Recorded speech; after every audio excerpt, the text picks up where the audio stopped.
प्रेम करतो ना तुझ्यावर, मग आता ते सिद्ध करून दाखवायची वेळ आली आहे। जे काही ऐशोआराम तू घरी सोडून आली आहेस ते माझ्या घरामध्ये आणत नाही, तोपर्यंत तुझ्याशी लग्न करणार नाही। साध्या गोष्टींपासून महागड्या गोष्टींपर्यंत काय वाटेल ते खरेदी करण्याची माझी ऐपत होत नाही, तोपर्यंत तुझ्याशी लग्न करणार नाही। तुला कोणत्याही प्रकारचा त्रास तर सोडाच, पण काही मागायची वेळ येत नाही असा दिवस येईपर्यंत मी तुझ्याशी लग्न करणार नाही। तू जे मागशील, जो विचार करशील, सगळ्या गोष्टी मला घेता आल्या पाहिजेत। अगदी इतका पैसा कमवेन की मृत्यू जरी आडवा आला ना तरी त्याला खरेदी करेन।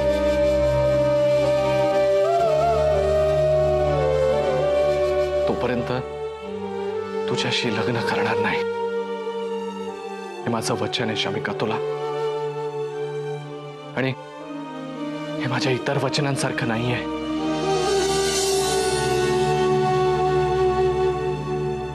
हे सगळं करेन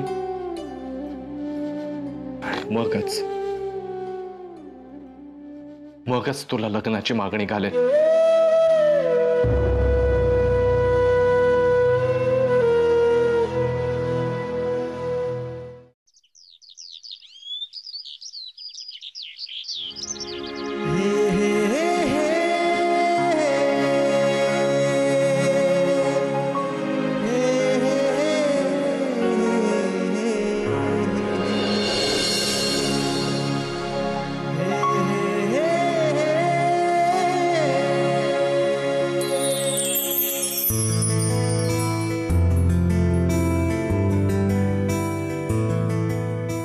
शमिका, डॉक्टर मी तुम्हालाच बोलवायला येत होतो। आता तिने हातांची हालचाल केली पण परत डोळे मिटले का? काय झालंय? तो औषधांचा परिणाम आहे, तुम्ही काही काळजी करू नका, त्या लवकरच बऱ्या होतील। माझी या प्रियाला प्रीत कळेना,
कसं वाटतंय आता?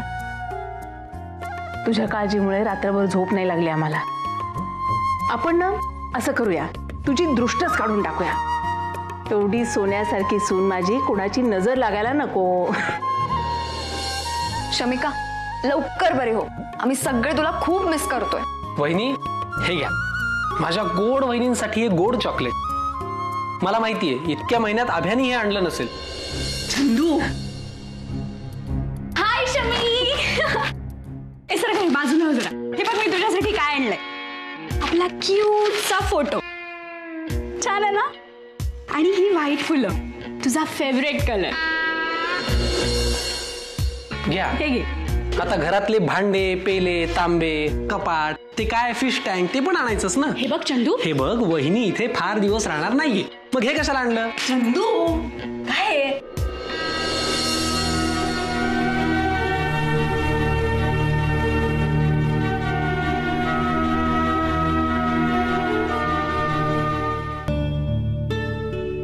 शमिका, खाल्लं नाहीस तर एनर्जी कुठून येईल?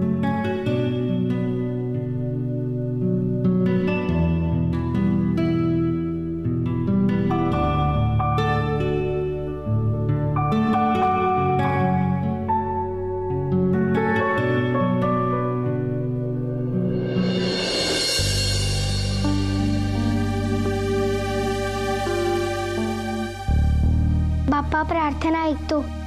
मी पण केली आहे आणि तू पण केली आहेस. आता बाप्पा तुझी भावली तुला परत देईल.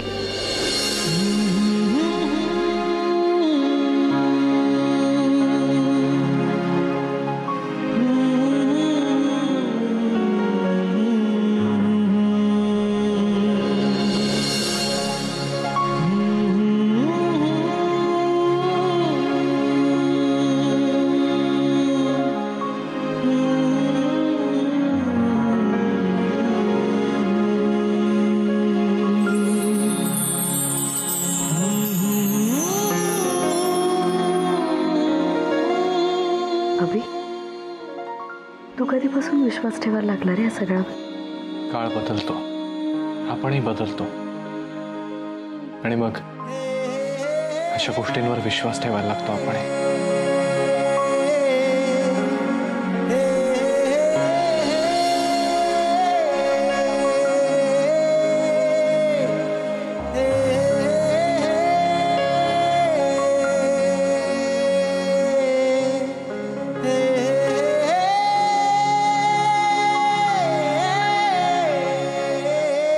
मिस्टर अभिजीत,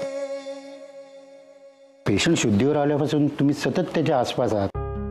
तुम्ही थोडा आराम करा. नाही डॉक्टर, शमिका आता पूर्णपणे बरी झाल्याशिवाय मी हलणार नाही इथून. मग आराम वगैरे तर दूरची गोष्ट आहे. तुमचा पेशंट रिकवर झाला आहे. फक्त 1-2 टेस्ट नंतर कदाचित आज संध्याकाळी सुद्धा त्याचा डिस्चार्ज होऊ शकतो. थँक्यू. एवढंच सांगायला आलो होतो मी. थँक्स.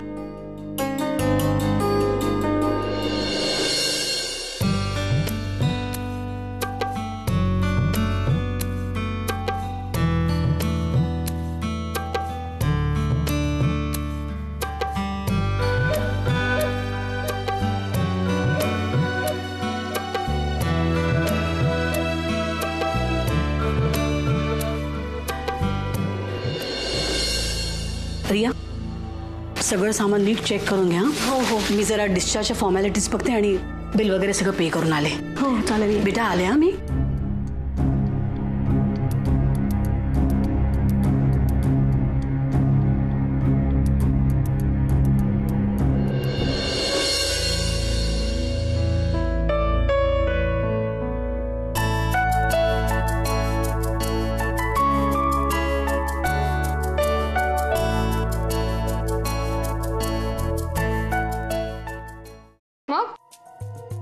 कधी शोधतेस दुसरा job?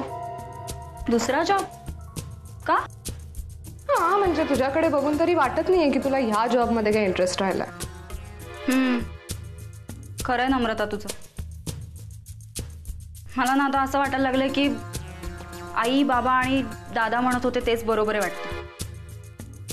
I am not fit for this. म्हणजे मी इथे सूट नाही होते ग. बघ ना, एकतर इथल्या कामाशी जुळवून घ्या, परत इथल्या कल्चरशी जुळवून घ्या. इथे येताना ना खूप खूप अनइझी होतं मला. म्हणजे सुचतच नाही ग मला काही. आणि आता जरी हा जॉब सोडायचा झाला तरी तो कॉन्ट्रॅक्टमध्ये येतोच आहे. कुठून आणू ग मी इतके पैसे? नाही, पण या सगळ्यावरनं ना एक कळलं नम्रता मला, आयुष्यात ना पैसा खूप महत्वाचा आहे. Yes darling, money speaks. आजकाल पैशाशिवाय कोणतीही गोष्ट होऊ शकत नाही. You right. आणि हेच पैसे कमवायचा मी तुला एक सोपा उपाय दिलेला आहे. अगं पण आय नो. हे बघ, लाईफ ना आपल्याला नेहमी 2 ऑप्शन्स देतात, एक चांगला आणि एक वाईट, एक चूक एक बरोबर. पण त्याच्यात कोणता मार्ग चुकीचा आणि कोणता बरोबर हे तुमच्या मनावर असतं, हे तुमच्या विचारांवर असतं. हे असं कुठे लिहून येत नाही. हे बघ, आज जर तू माझी ऑफर ॲक्सेप्ट नाही केलीस कारण का तुला तो बरोबर मार्ग नाही वाटत आहे, चुकीचा वाटतोय, ठीक आहे. पण कदाचित 10 वर्षांनी तू जेव्हा विचार करशील, कदाचित तुझी लाईफ आत्तापेक्षाही काही पटीने ऑर्डिनरी असेल, मग तेव्हा तू विचार करशील, आईला काश मी ती ऑफर ॲक्सेप्ट केली असती, आज मी कुठच्या कुठे असती, किती ऐशो आराम, किती मज्जा. मे बी अजून 10 वर्षांनी तुझी आत्तापेक्षाही काही पटीने ऑर्डिनरी लाईफ जगत असशील तू. मग तेव्हा वेळ निघून गेली असेल ना. विचार करून काही फायदा होणार नाही, राईट. म्हणून मी म्हणते, चूक बरोबर ह्या सगळ्या गोष्टी असतात ना, ह्या सगळ्या मनावर असतात, आपल्या विचारांवर असतात. म्हणून आपण जे काय आहे ते स्वतःशी आधी मान्य करायला आणि तीच गोष्ट ठरवायला. So I think you are not interested. Suit yourself. The choice is yours.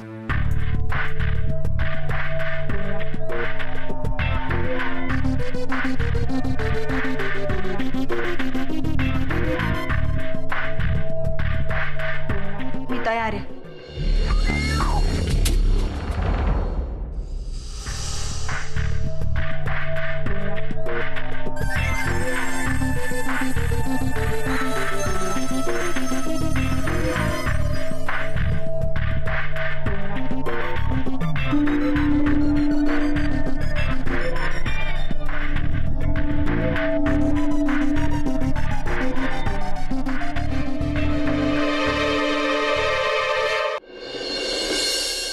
Seriously ना मेघना, आय मीन तू ठरवलं, आय मीन तुला कळालंय ना. So you actually ready for it. या हो नम्रता. ओके. नम्रता, तू सांगितलेला ड्रग्स विकायचा ऑप्शन मला मान्य आहे. मी ड्रग्स विकेन. Smart girl. मला माहिती होतं तू एकदम शहाण्यासारखा विचार करणार आहेस. Now you are set for life. आता तू असा पैसा कमायला सुरू करशील ना, within no time, best thing that could happen. You will rock. हो, पण मला सांग, हे सगळं करायचं कसं? म्हणजे मला तर कुणीच माहित नाही यातलं, आणि याआधी मी हे काही केलंही नाहीये. त्यामुळे चिल मेघा. तू जगभराचं टेन्शन कशा डोक्यावर घेऊन फिरतेस? मी आहे ना, जस्ट चिल.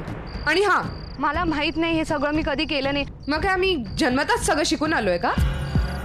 नाही. हे बघ, सर्वात इम्पॉर्टंट गोष्ट, एकदम शांत राहायचं. You have to be cool. Okay. इथे स्वतःच्या सावलीला घाबरणारी माणसं ना कधीही टिकू शकत नाहीत. या बिझनेसमध्ये ना तुम्हाला एकदम स्विफ्ट आणि एकदम कूल राहायला हवं. Formula number 1. आणि हां, सुरुवातीला मी तुला मदत करेन क्लायंट्स मिळवून द्यायला. So don't worry about that. हे बघ, आत्ता कॉल सेंटरला मी हँडल करते. तू तुझ्या डॅडच्या कॉलेजला टार्गेट कर. मी तुला सांगते, तुला तिथे इतके क्लायंट्स मिळतील ना. एक मिनिट नम्रता, तू डोक्यावर पडली आहेस का जरा? अगं काय बोलतेस तू? दुसरं तिसरं काही ना मिळतं तुला माझ्या बाबांचं कॉलेज मिळालं. तू मारशील का मला? ओके ओके, एवढी एक्साइट होऊ नकोस.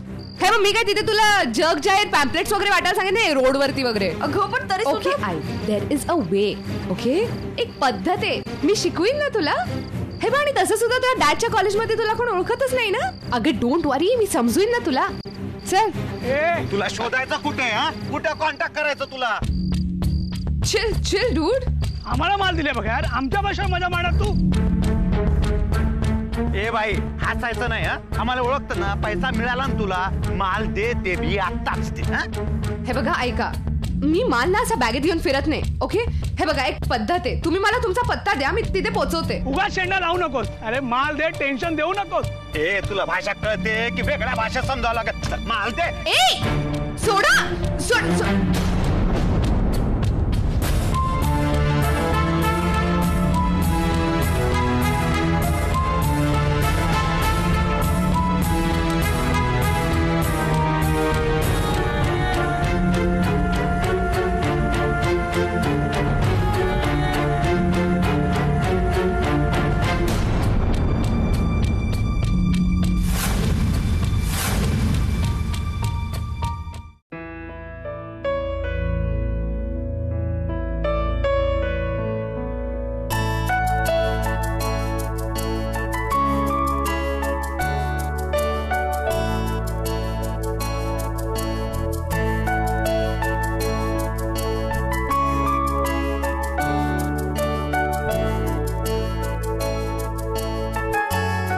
अभि, हे खूप छान पुस्तक आहे रे.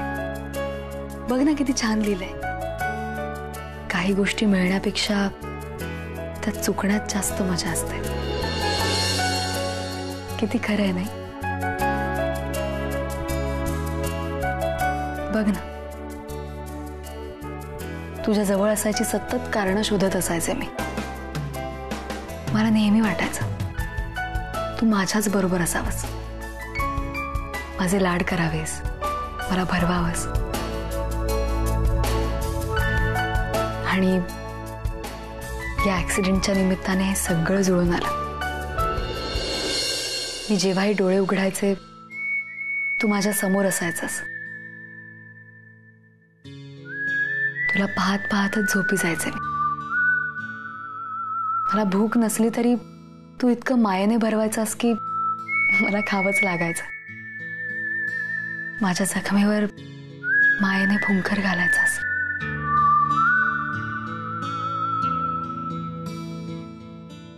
आय लव्ह यू अभि.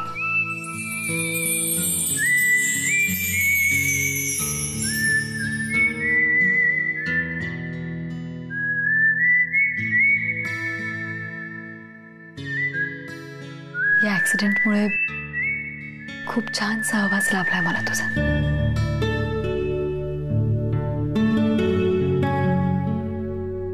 अरे खरंच सांगतेय मी. पडल्या पडल्या मी ना आपल्या सप्तपदींचाच विचार करत असते. खरं सांगू, त्या एका दिवसाने खूप शहाणं केलंय मला, खूप जबाबदार केलंय. बघ ना, आजपर्यंत एकमेकावर फक्त प्रेम करत होतो आपण, पण आता आपल्या नात्याला कमिटमेंटचं बंधन मिळालंय अभि.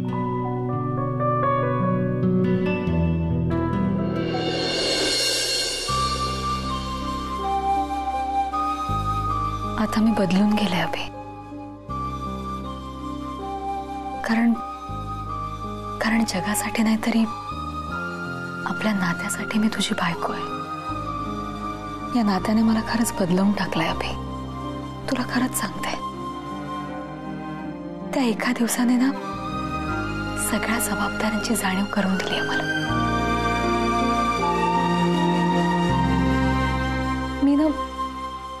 मी पूर्वीसारखं आपल्या नात्याकडे आता बघूच शकत नाही. कारण माझ्यासाठी ही खूप सिरियस आणि खूप जवळची गोष्ट झाली आहे.